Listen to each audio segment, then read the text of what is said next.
Bonjour, comment enregistrer une réunion sur Google Meet et sauvegarder la vidéo sur Google Drive?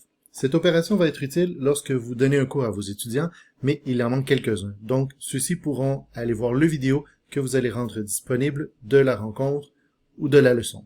Donc, nous allons commencer avec, ici, l'application Google Meet.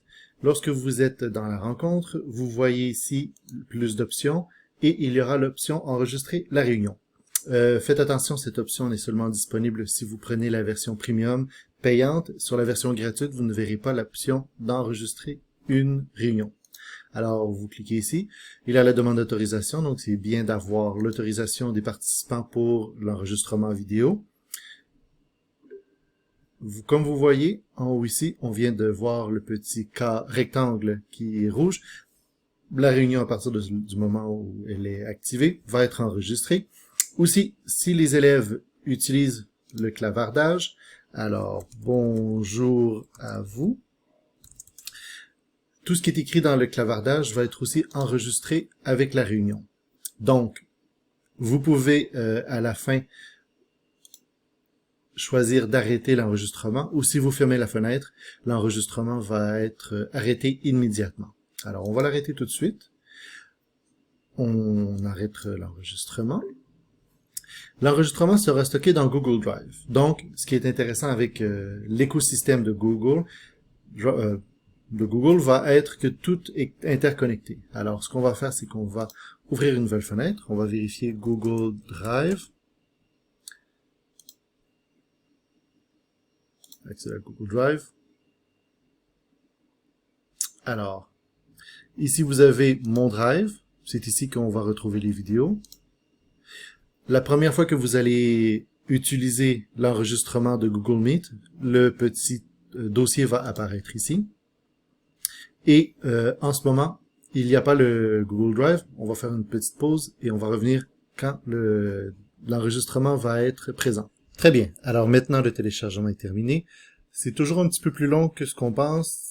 Quand vous vous demandez pourquoi c'est pas encore arrivé, c'est qu'il reste encore une bonne période de temps. Surtout si vous faites des vidéos de 1h30 avec vos étudiants. Là, ça va être beaucoup plus long pour le transfert. Alors, comme vous voyez ici, j'ai deux fichiers. Alors, le vidéo qui correspond à celui de ma rencontre. Et ici, j'ai le fichier qui est en doc, donc le Google Doc, ce que j'ai écrit dans le clavardage. Donc, on a le clavardage. On a le vidéo ici, donc si on appuie, on peut voir le vidéo que je viens de faire qui durait 40 secondes.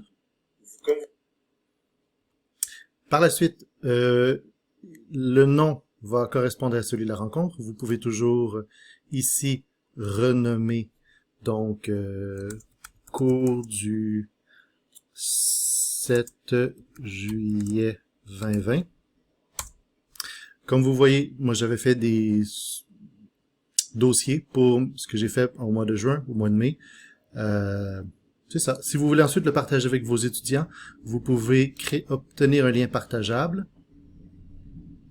Alors, limiter... D'accord. Alors ici, encore une fois, on a la possibilité de faire des limitations. Copier le lien. Et ce lien-là, ensuite, vous pouvez soit le coller directement dans votre Google Classroom ou faire un dossier pour ensuite placer cela à vos élèves. Donc, encore une fois, dès que vous avez le lien, vous pouvez l'utiliser comme vous le voulez. Et ça devrait être tout.